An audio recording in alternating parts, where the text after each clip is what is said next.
Get ready, folks. Nick's first-hand knowledge, what he went through, what brought him to this mission. Such a brave soul, absolute warrior. Sean. Hey, Nick, how's it going, man? Pretty good. How are you? Good to meet you. Absolutely fantastic.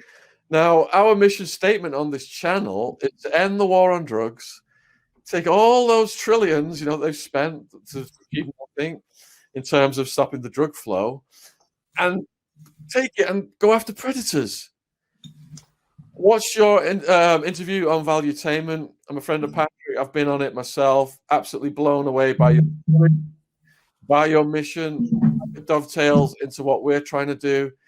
Your first-hand on-the-ground knowledge, the harrowing story, of the kids were getting trafficked to the bomber and all that kind of stuff. So absolutely salute you. Could you just tell the people watching this evening then a little bit about you by way of introduction, please? Sure. Thanks for having me. Really appreciate it. And definitely like the direction you're going with, helping us fight predators.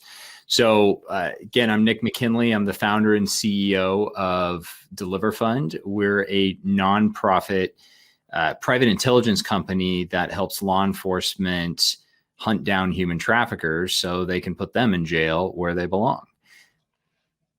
Absolutely. But let's take us through the complete journey of how you got there.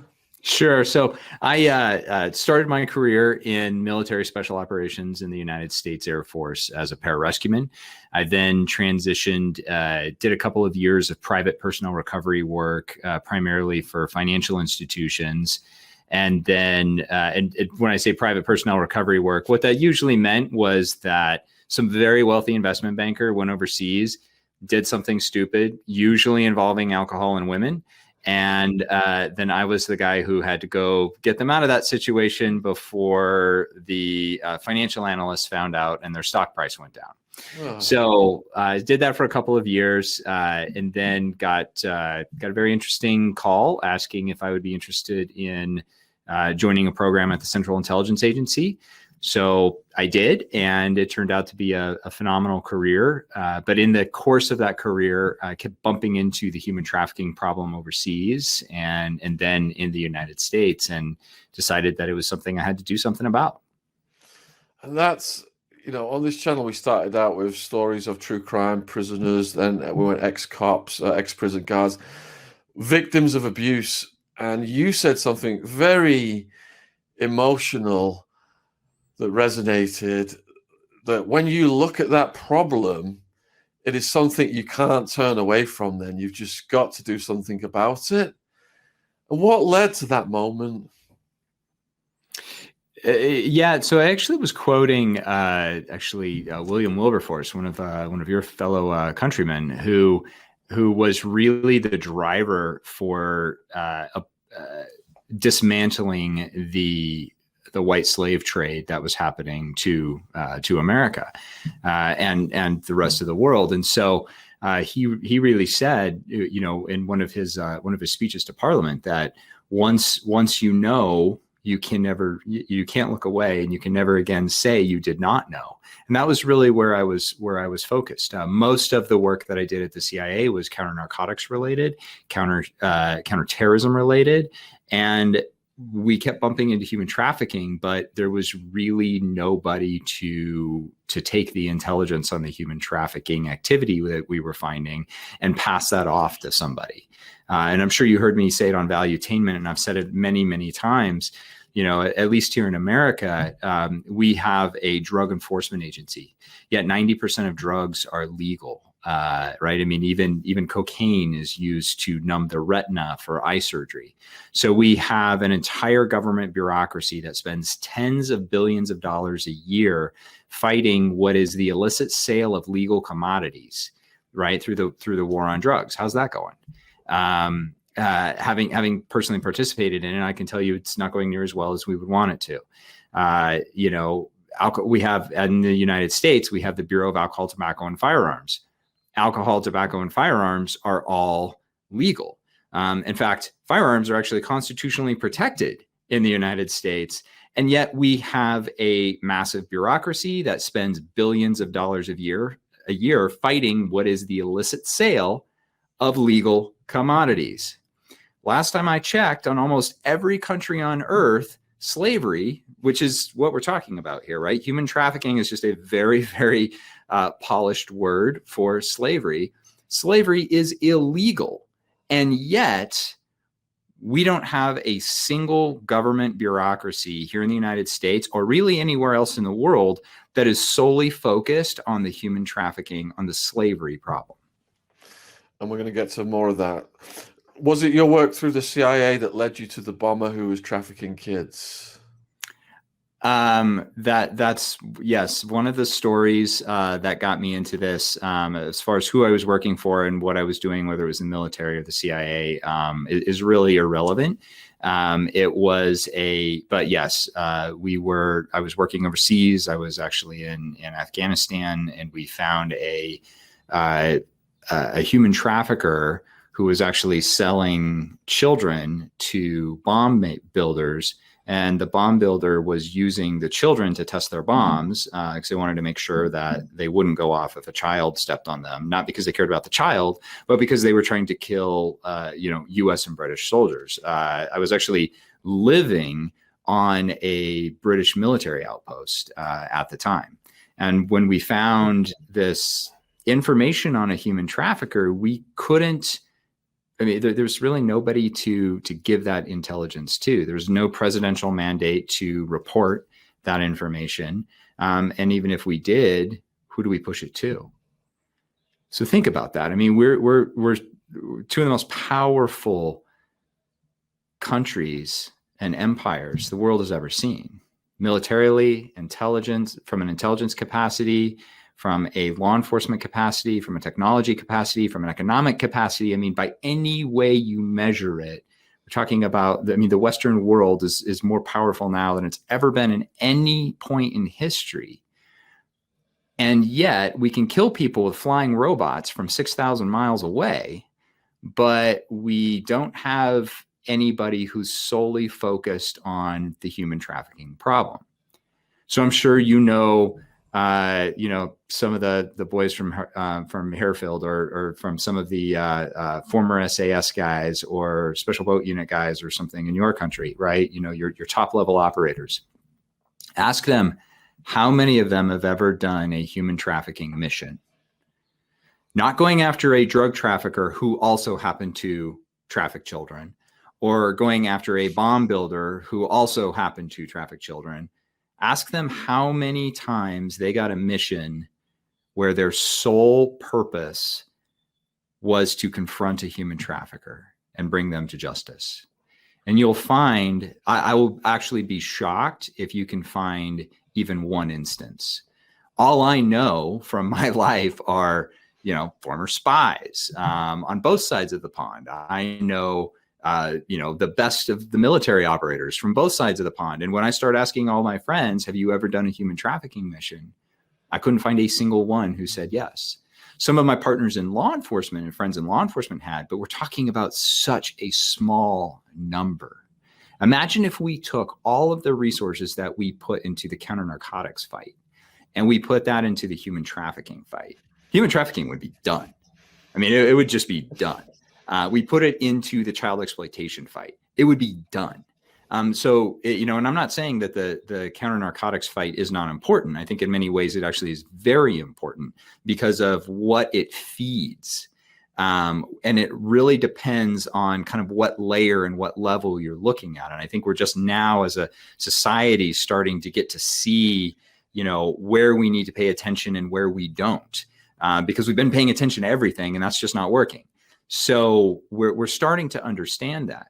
But I do think that what we can all agree on across all levels is that the exploitation of humans, especially the exploitation of children, regardless of if it's forced labor or commercial sex in nature, is absolutely wrong. And it's the last of the black and white issues, right? The last of the absolute binary issues. You're with us or against us on this issue.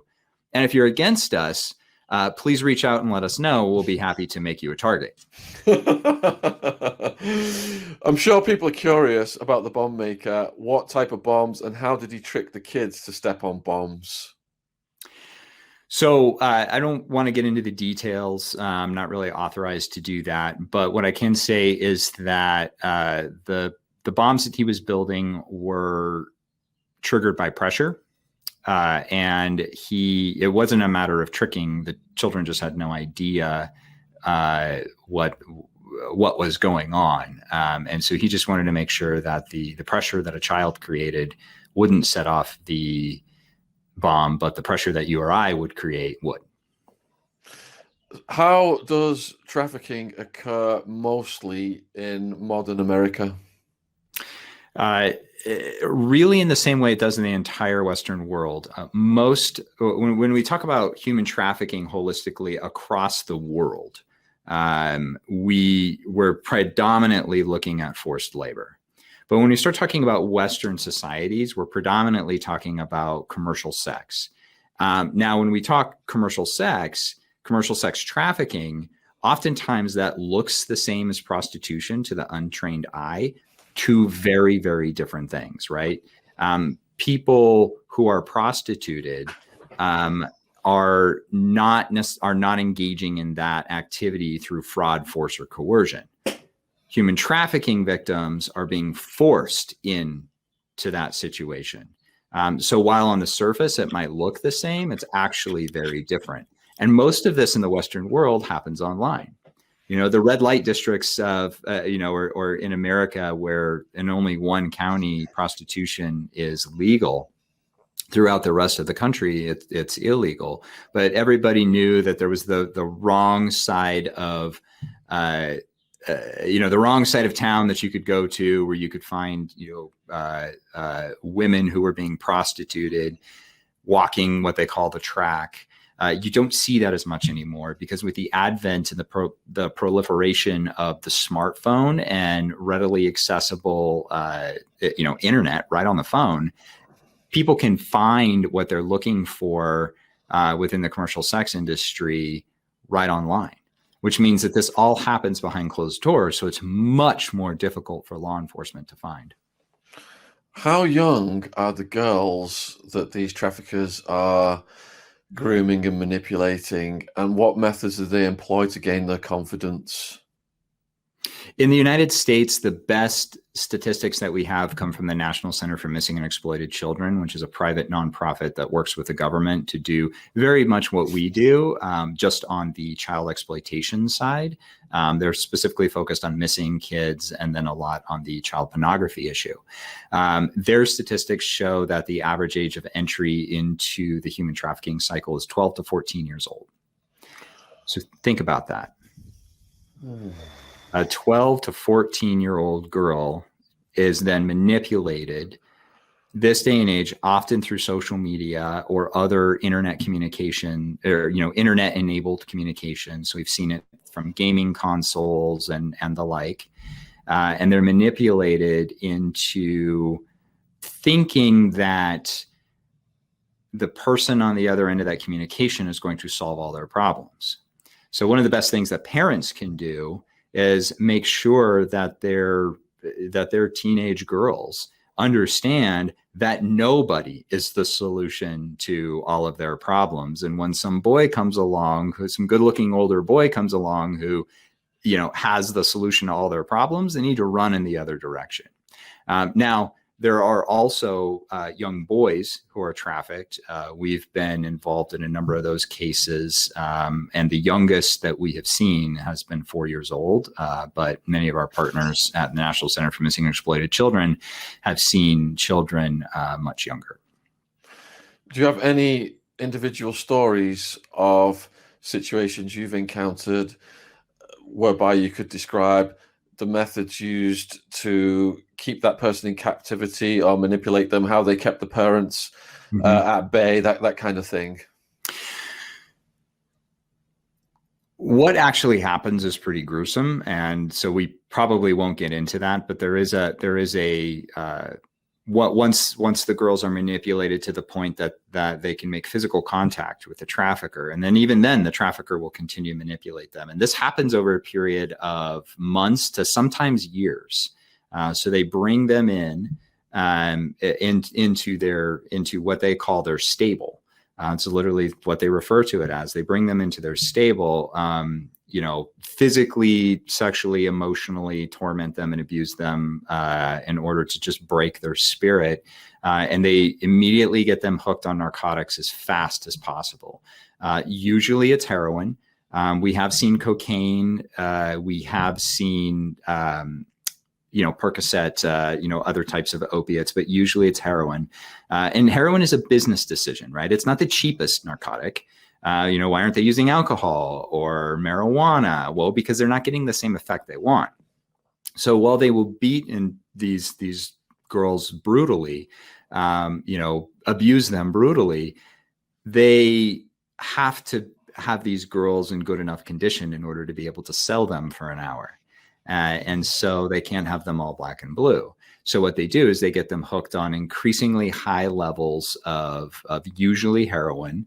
And then if they get out of line, then what they'll do is they'll just withhold the heroin. And the trafficking victims that we've talked to who've been addicted to these high levels of heroin, many of them don't even know how to shoot themselves up. They are completely reliant on the trafficker, or what is called, the bottom girl, which is essentially the trafficker's business manager, completely reliant on them in order to get their heroin fix. So then if they get out of line, the trafficker withholds the heroin.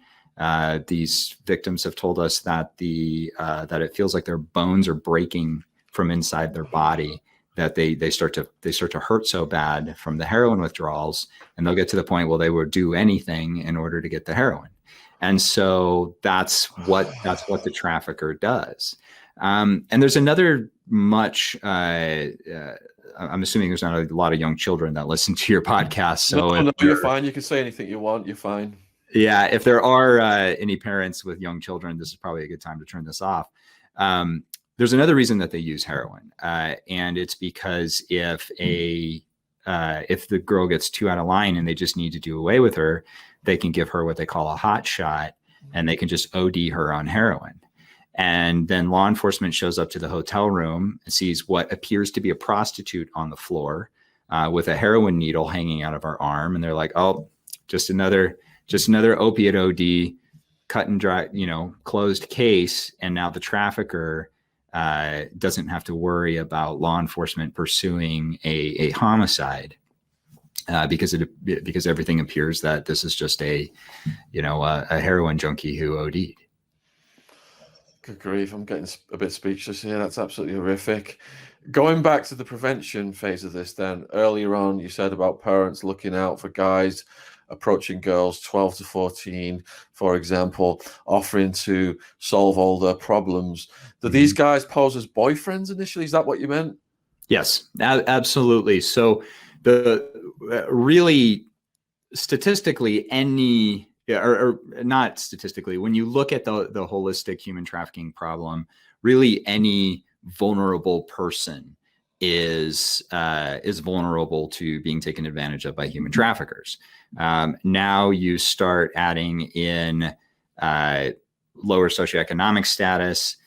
Specifically with girls, you add the lack of a positive male role model. You add, we're in the middle of a COVID pandemic. Some of these kids, the only structure they had was to go to school, and we took that away from them. And then we handed them a laptop and gave them unrestricted access to the internet. So now they're bored sitting around on the internet with all of those other complications. And what happens? They end up coming into contact with traffickers.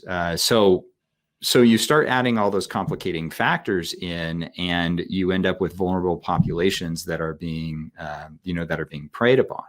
So for not just parents, but also the friends of other teenage girls to pay attention to what's going on. I know when I was growing up, my friends knew way more about what was happening to me and going on with me in my life than my parents did. And that is definitely the case predominantly with teenage girls. And so for a teenage girl to recognize when one of her friends is being groomed into a trafficking situation is actually the best form of prevention from just a general public noticing what's going on. But we believe, and this is really the thesis of our organization, we believe that the ultimate form of prevention for human trafficking is not to have any human traffickers, right? A human trafficker is the common denominator in this equation. And when we remove them, the equation falls apart. You cannot have a trafficking victim if you do not have a human trafficker. And so that is where we spend our time and resources. So as the girls and boys age in captivity, does there reach a point whereby the traffickers, they're of no further use to the traffickers? And what happens to them at that point?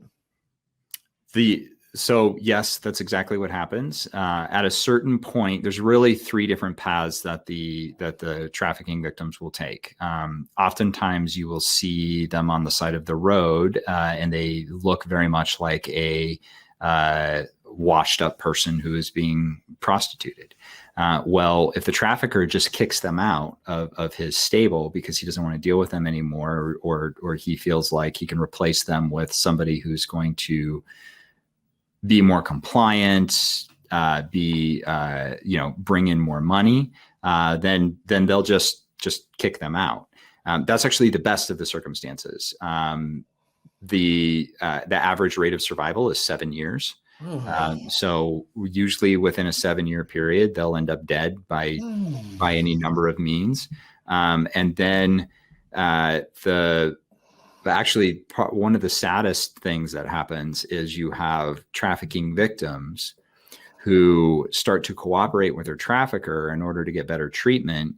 They become that trafficker's bottom girl and then transition into becoming a trafficker themselves. And we've seen that happen. I mean, that happens a lot. And that's actually part of the human trafficker's business model. So has the internet then made all young people vulnerable to this, or do the traffickers particularly target care homes, orphanages, people they feel will have no parents who can call the cops? Yes. So all young people are vulnerable. All young people with access to the internet and all young people in general are vulnerable to some type of exploitation. You start adding the complicating factors that I was speaking of earlier, and that just increases their vulnerability. So traffickers aren't going to spend a lot of time with low probability resources, right? So great example, there was conspiracy theories going around the internet in the United States about if you found a water bottle on your car, that was a human trafficker who was marking your car as a young lady, so that he knew, which car to watch to come abduct you. Complete, absolute, as you would say, rubbish. Just not true. There was this conspiracy theory going around that a online furniture company was selling children and young girls through their website. Completely not true. Traffickers don't need to go to those kinds of lengths because there are so many vulnerable populations in the world. So runaways, the National Center for Missing and Exploited Children estimates that within 48 hours of being a runaway girl will be approached by a human trafficker. You have, like you said, orphanages. Children in the United States at 18 years old, they do what's called aging out of the foster care system. So they'll go from 17 and 364 days old to having a house and people that are responsible for them to to at 18 and 1 day old, no longer having a house and anybody who's responsible for them. That's incredibly sad. That just created a very vulnerable person who is now most likely going to be approached by a human trafficker. And you really have to remove the emotion from this and just look at it through a strict academic lens. These human traffickers, this is their business, and they're good at it because they've got a lot of reps at it. And they were trained and mentored by people who were good at it because they had a lot of reps at it. So they know to go hang out at bus stops in the United States and look for what appears to be runaways. They know to hang out outside of community colleges and fast food restaurants, and they know how to target the types of people that they're looking for. And that's just here in the United States, right? And so we start talking about Western countries in general. You might have actually, there's a story from one of our advisors who works with us at Deliver Fund, a woman named Tamaya Nagy, and she has a phenomenal book you can buy on our store at deliverfund.org. And her book details how she grew up in Bucharest and applied for a job as a nanny, so she thought, in Toronto. Got to Toronto, they took her passport and immediately abused her and put her in a strip club and made her start dancing. And then kept taking the money, saying that she, it's called debt bondage, saying that she owed them for all the money that they had spent to bring her into Canada. And she knew there was a chance that this could all be for naught. That it could all not be true, but she was willing to take that chance because of the circumstances that she was coming out of in Romania. And you see that in Moldova and Croatia and all over, all over Eastern Europe, all over, impoverished countries, right? South America, Central America, India. And so that's why when you start looking at the strategy for fighting human trafficking, why we're so focused on the human trafficker. Because unfortunately, in this day and age, the population of vulnerable people is almost incalculable. So when you start looking at the economics of this, right, the supply of what is the product is unlimited. So you can't really fight human trafficking when the supply of that product is unlimited. The demand, unfortunately, is also unlimited, right? Predominantly male, especially when we start talking about the commercial sex industry. And so it's very important for us as a society to understand, what's connecting the two, the supply to the demand. It's the human trafficker. And so that's what we need to target with as much vigilance as we do anything else. What procedures or protocol do you have in place to extricate people who are being trafficked? And what success stories do you have? So the first is, when people hear that our background is military special operations and intelligence agencies, and, we came from kinetic units within those intelligence agencies, immediately they think that we're kicking doors and rogue vigilante justice, taking things into our own hands, right? Like it's some kind of Liam Neeson movie. I like to say that, the Taken movies, while entertaining, are not documentaries. We work directly with law enforcement. We like to say that, we were shooters and now we just use computers. We work directly with law enforcement so that those law enforcement officers have the intelligence that they need. Now it's a law enforcement officer that then rescues the victim and then puts them into the system, for victim restoration. Okay. Have you got actual stories you can tell us about? Didn't you guys get something closed down? What was it called? Backpage? Yes. Or something? Yes. So we attack the human trafficking system holistically. And one of the most prolific online advertisers globally was a company called Backpage.com. We were one of many different groups involved. Primarily, most of them were law enforcement, but we provided a lot of the intelligence that helped law enforcement figure out how they were laundering their money and what it was they were actually doing. And now if you go to Backpage.com, you'll see a big logo there that says that their website was seized by the Department of Justice. And not only was it seized by the Department of Justice, but we then happened to know that their headquarters was going to be unoccupied. So we actually moved our International Human Trafficking Analysis Center and our headquarters into the old Backpage.com space. And there's many stories we can tell. There's not many that we can tell from the social media perspective, but if people follow us on social media, follow us on YouTube, or go to the deliverfund.org website, you can find stories of success stories of, in one case, a human trafficking victim literally being pulled out of the trunk of a car by a law enforcement officer. And here we are 5 years later after that. She actually is doing very well and is actually working for us as a consultant now. What was Backpage actually doing, and what was the story of the 12-year-old who was re-advertised at 18 years old? Yeah, so Backpage, and this isn't just my opinion anymore. These executives actually pled guilty to this, to a number of charges, but human trafficking was one of them. So what they were doing was when somebody would advertise a minor for sex on their website, they were actually changing that age, and they had some computer programs doing this automatically. Instead of flagging it and bringing it to somebody's attention and saying, "Hey, tell law enforcement about this now," their computer programs were changing the name to 18, or changing the age to 18, so that the ad could go through. So think about the evil there.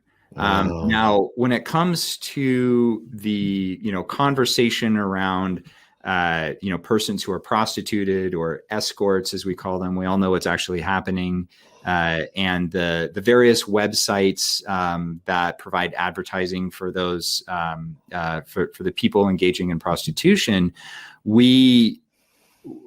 that's not really our fight. The data is very clear on, if you legalize prostitution, you get more human trafficking. Every single country that's ever tried it, Germany is the last one, they see a massive spike in human trafficking. So we know that is the case. However, the Nordic model of decriminalization of prostitution works very well. And we know the data shows that decriminalization of prostitution actually brings down numbers of human trafficking. But at the end of the day, those are just policies. You've got to look at what is facilitating the human trafficking business to happen at scale. And what is happening is the proliferation of internet technologies. So law enforcement doesn't have the right to approach you in your home, thank God, right? Or just approach you in your hotel room, in any of your private spaces. Well, because traffickers don't have to advertise their victims on the street anymore, they now advertise their victims online, which means that it's much more difficult for law enforcement to find them. But that's where we come in at DeliverFund, because what we do is we put together all of that cyber intelligence package, and we make sure that if something is happening overseas and we have the intel, all the right jurisdictions are informed on the case holistically. So how difficult is it then to actually have a trafficker arrested and prosecuted and put away for a long period of time? From speaking to you just now, I get the impression there are layers of insulation. You gave the example of someone who had been trafficked and then became a procurer. Perhaps that woman would be stationed in that property. So when the police raid it, then they're arresting really, someone who's a victim and someone who was a victim who's entered into criminality, which creates all kinds of complexities for prosecutors, right. I would imagine. Right. And so that's actually part of the problem that we address through the training courses that we provide for law enforcement.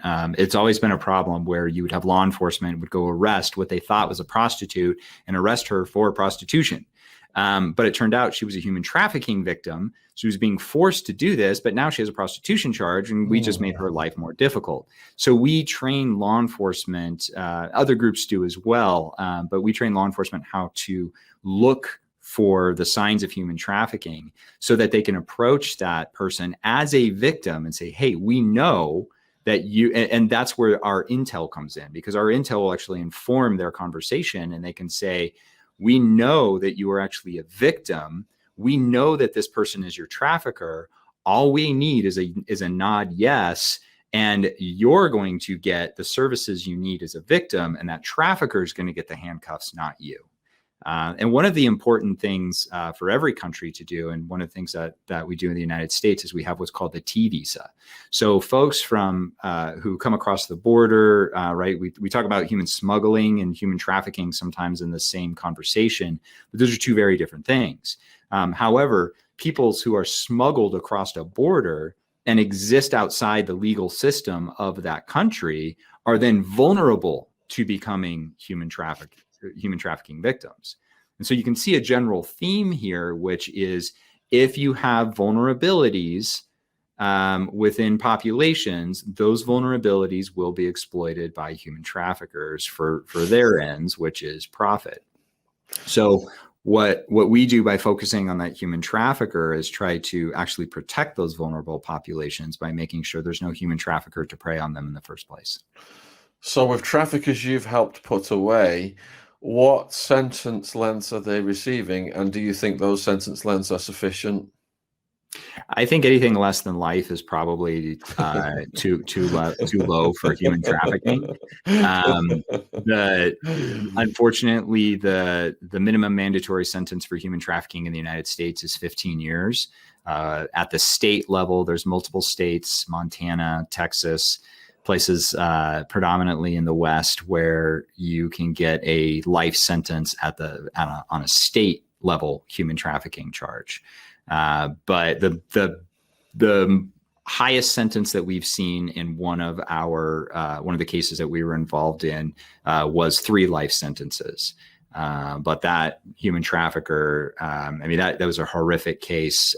Human trafficker murdered one of the victims in a park in front of his other victims as a warning. He was keeping the victims in dog crates, force feeding them narcotics. Very, very brutal person. And he was recruiting relatively young girls who were working at fast food restaurants as their summer jobs.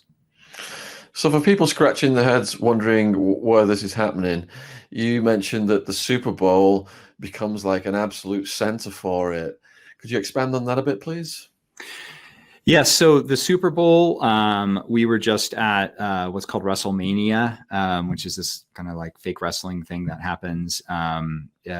We were, we've been at a number of these different sporting events. So anytime you have a group of people coming together for some type of leisure activity, so in this case, to watch the Super Bowl, what you have is a market opportunity for human traffickers.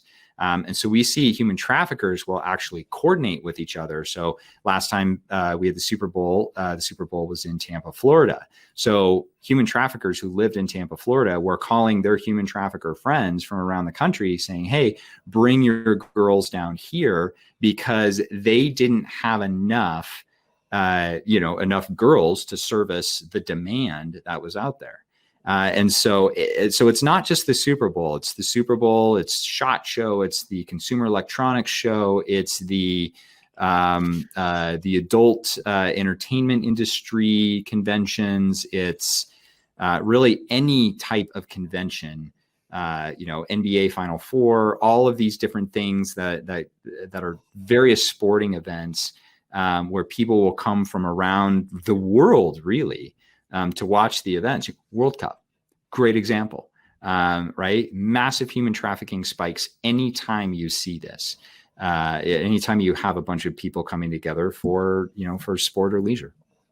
If a trafficked boy or girl were watching this video right now, what would you advise them to enable them to break free? I would be shocked if that was the case, because usually they don't have that level of freedom. But if they were, I would let them know that law enforcement is their friend. Law enforcement is really the only way out.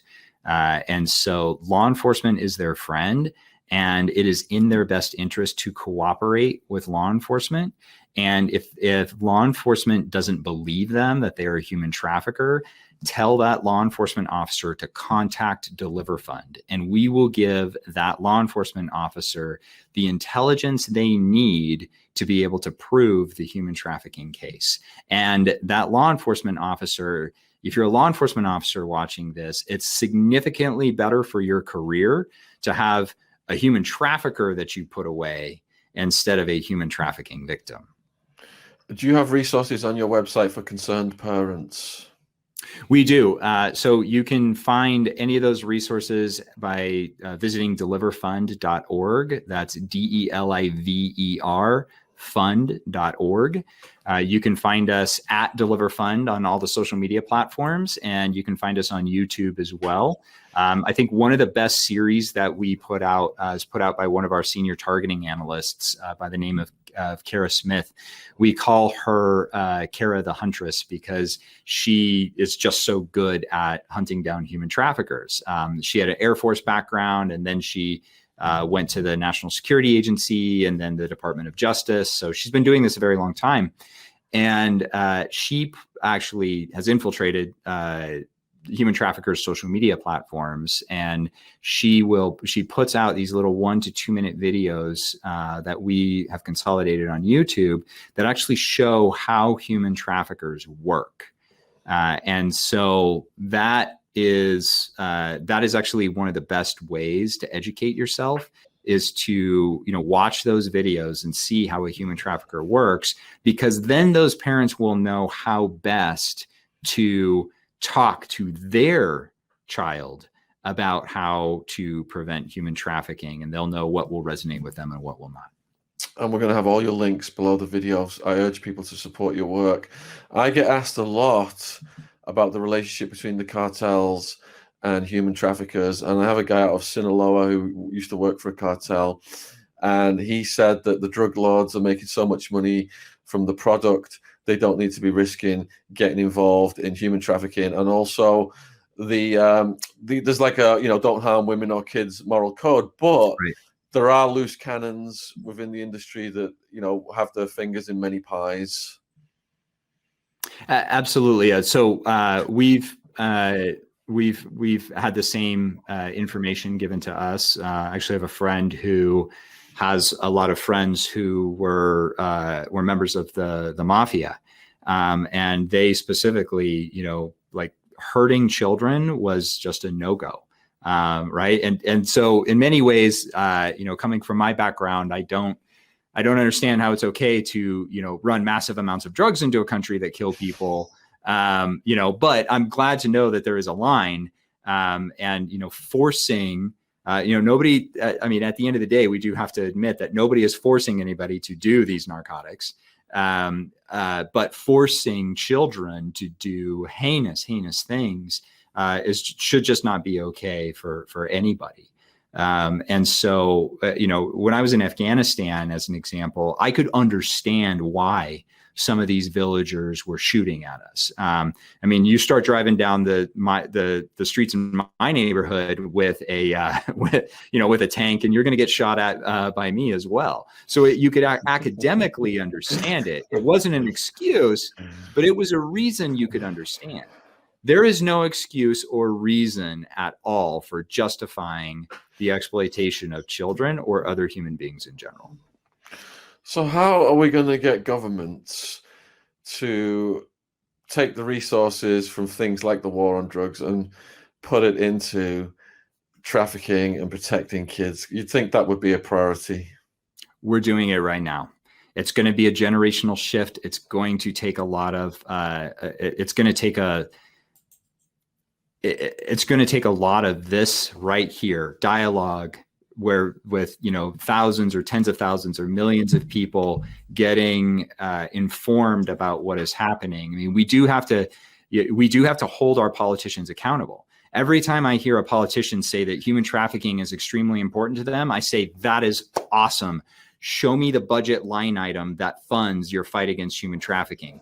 Because we can see the budget line item that funds the war on narcotics and alcohol, tobacco, firearms, property crime, auto theft.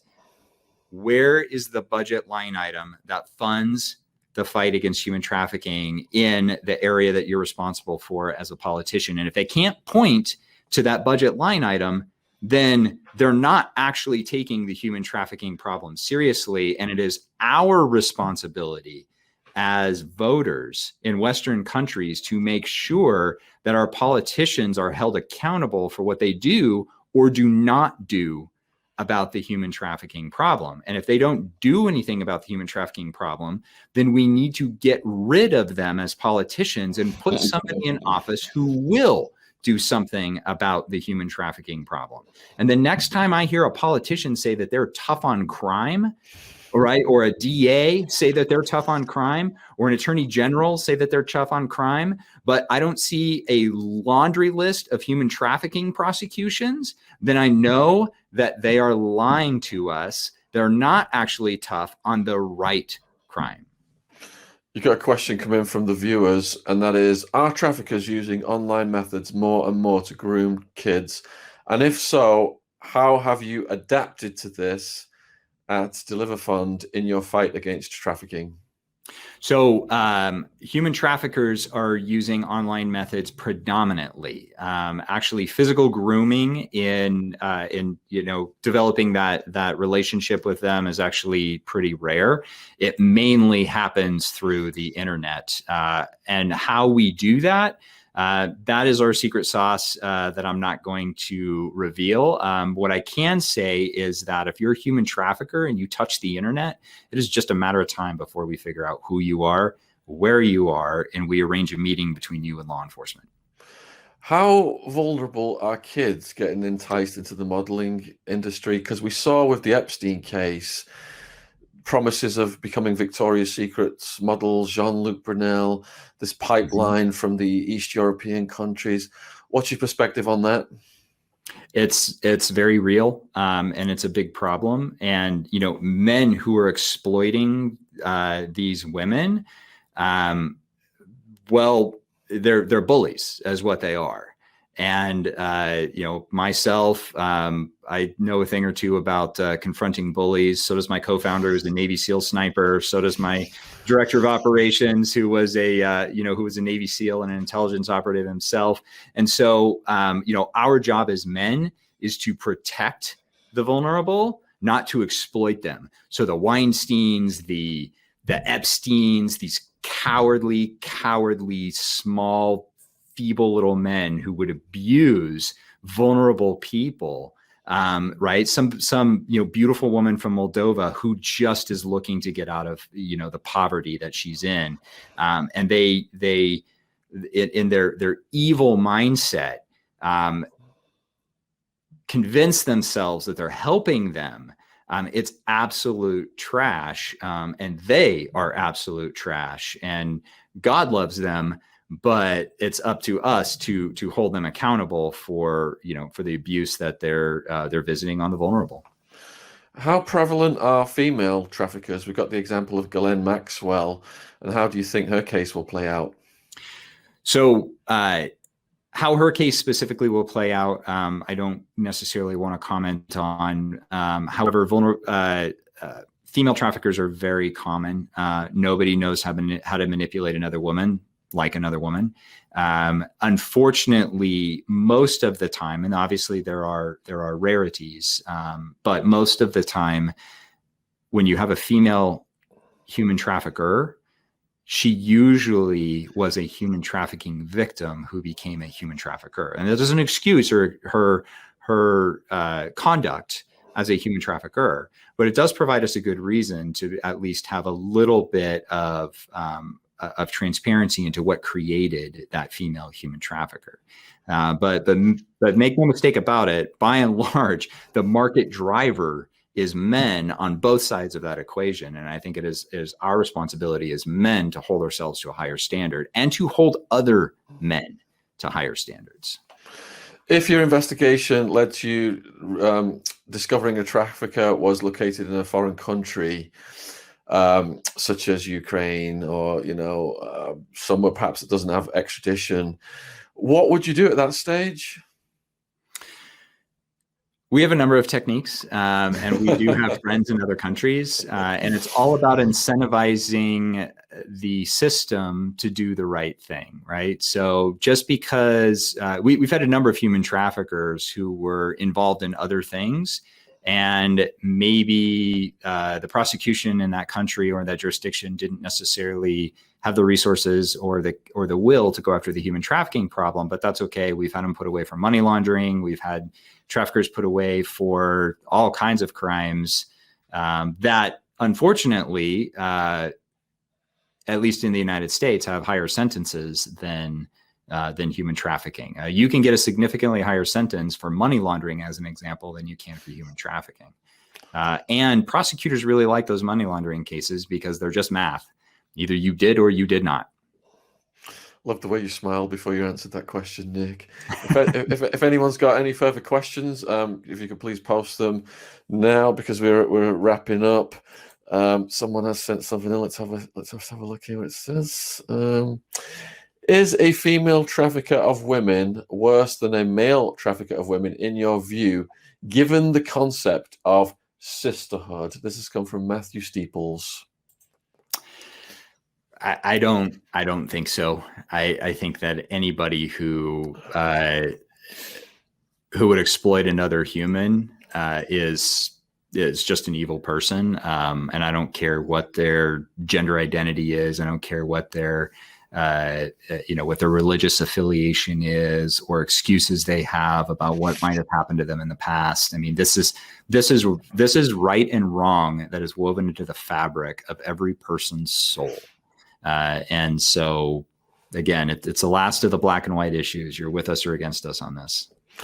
Another Nick has asked, why do you think there is no global focus on child sex trafficking? That is a very complicated question, and I don't have a good answer to it. I think in some countries, what we consider child trafficking is actually a cultural thing.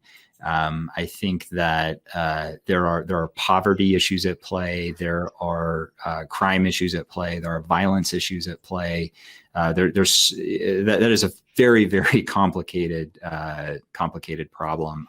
One of the things I do think, though, that we need to answer that problem is significantly more focus on the study of the human trafficking markets globally. Governments can tell you exactly what happens with narcotics markets, with illicit weapons markets, but they can't tell us exactly what is happening with human trafficking markets. And again, that just goes to highlight the problem. Also, universities do all types of research in poverty and these various issues, yet very few of them do any coordinated, robust research around the human trafficking problem. And that's a problem that we as a society need to solve. Have you come across any cases of people being trafficked so that their organs could be used? Yes, unfortunately, we have seen that, which is equally horrific. And when we talk about human trafficking, there's so many different types of trafficking, but at the end of the day, it's just an exploitation of a human, regardless of the use. And so the coordination of the data around organ trafficking and labor trafficking and commercial sex trafficking, child brides, all of that, we just need to have a better understanding of. Just got two more questions here. Let's see. Is there a specific area in the world right now where trafficking is exponentially worse than other regions in your experience? Depends on the type of trafficking. So when we talk about commercial sex trafficking, we're specifically talking primarily about the Western world. When we talk about forced labor, we're primarily talking about second and third world countries. So it really depends on the type of trafficking and really what is happening, right? If the price of oil is high, you're going to see more trafficking in oil-rich countries. If the if the economy in one Western country is very good versus another, then you're going to see more commercial sex trafficking over there. I mean, really, the trafficking follows the money at all levels. Let's get this final question then, and it is, let's see, where did it go? How do they get to these younger children? Is it through CPS, DFCS in the US? Is it adoptions, foster care? It boggles my mind how so many children go missing. And I remember when I used to visit Arizona as a kid, and my aunt would take me to the post office, and a wall was just completely plastered with photos of missing kids. I was like, whoa. Mm-hmm. So yeah, how do they get to these younger kids? So most of the kids that that human traffickers target are just targeted online. However, runaways, foster kids, any vulnerable population ends up being targeted by human traffickers. We've seen some, and I think this is kind of what part of this question alludes to. We've seen in this. Are you familiar with this QAnon conspiracy weirdness that's going on here in the States? Yeah. Completely not true. I have worked at the absolute highest levels of the government, highest security clearance there is. I cannot believe that people have so much faith that they think that the government could pull off some type of conspiracy. I mean, the government can barely figure out how to put its pants on in the morning. And yet people think that the government can pull off some type of grand conspiracy. But the child services system at all levels is very broken. It's very underfunded. We have seen individuals who are social workers who are working who are pedophiles, who end up getting those types of jobs because that gives them more access to children. One person being involved in something bad within a broader system does not make the entire broad system bad. But the child services and family protective services and all that is a great example of underfunding. We cannot expect those systems to work at the levels that we want them to work at if we're not willing to give them the resources they need in order to accomplish that mission. Wow, absolutely brilliant, Nick. The world needs more people like you doing this kind of stuff. And how can people support you? And I know people are going to be deeply moved by what they've just heard. All your links will be down there. What's the best ways people can support you? Best ways to support us is really to financially partner with us. The work that we do at Deliver Fund, this is not volunteer work. For our analysts, this is a full-time job. They work incredibly hard, and we have to keep them working towards this issue. The technology that we build is absolute state of the art. But that doesn't come cheap. And the resources that we're providing to human trafficking victims and to law enforcement is free to the departments that need it. So yeah, the best way to really support what it is that we're doing is to financially, partner with us, introduce us to companies who want to help out, to people with very specific expertise and skill sets who want to help out. And really just in general, spread the word and tell as many people as you can. God, we get messages from ex-cops, ex-soldiers all the time saying, what can we do? Perhaps I should put them in contact with you. Yes. The one caveat I will say is if you come from a background like me and you're a special operator and intelligence operative and you kind of live for the thrill of the hunt, we're not a rogue vigilante organization. Working for Deliver Fund, you'll never leave a keyboard. Right. So if you don't have the requisite computer skills, Gun skills and, on the ground skills are irrelevant within our fight against human trafficking. And so really the best thing to do, ex-military, ex-law enforcement, especially ex-military, ex-military has a bit of a culture of massage parlors and brothels. And I tell all of my friends who were in the military, I tell them that if they've engaged in what they think is the prostitution community within the commercial sex industry more than 3 times, there is 100% chance that they have fed money into the human trafficking system and actually engaged in those activities with a human trafficker. That's just a very harsh reality. That's not political. That's just what the data shows. So thinking twice about the websites that people contribute to, the extracurricular activities that they contribute to, will go a long way in helping to fight human trafficking by reducing demand. Do you ever come to London, Nick?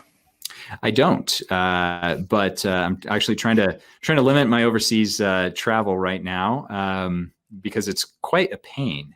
But I hope to actually within the near future. Well, let us know. I would love to get you in the studio and do some more on this. It's right at the forefront of our mission. So, again, we salute you. Thanks for spending so much time with us this evening. And anybody watching this, all the links are going to be down there. So please go over and support Nick's work. Cheers from London, my friend. Thank you for having me. I appreciate it. Take care. Good night.